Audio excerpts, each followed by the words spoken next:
ഇതിവിടുന്ന് കൊണ്ടുപോയില്ലേ? ഇതിവിടുന്ന് കൊണ്ടുപോയില്ലേന്ന്? കൊണ്ടുപോയെങ്കിൽ ഇതെങ്ങനെ ഇവിടെ കിടക്കൂ?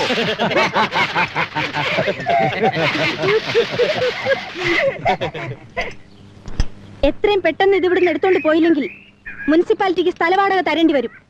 ഞങ്ങൾക്ക് ഇഷ്ടമുള്ള വാടക തീരുമാനിക്കും. എത്രാന്ന് തീരുമാനിച്ചറിയിച്ചാൽ മതി, കൊടുത്തയച്ചേക്കാം. ഇത് ഇപ്പൊ കൊണ്ടുപോകും.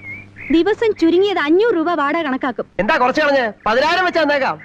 വാടക തന്നില്ലെങ്കിൽ റോഡ് റോളർ തിരിച്ച് ഞങ്ങൾ ജപ്തി ചെയ്യും. അത് കാണാം. കൊണ്ടുപോകാൻ പറ്റുന്നില്ലെങ്കിലേ ഇവിടെ തന്നെ ഒരു കുഴി കുഴിച്ച് സംസ്കരിച്ചേക്ക്. അസ്ഥി നമുക്ക് ഭാരതപ്പുഴയിൽ കൊണ്ടുപോയി ഒഴുക്കാം.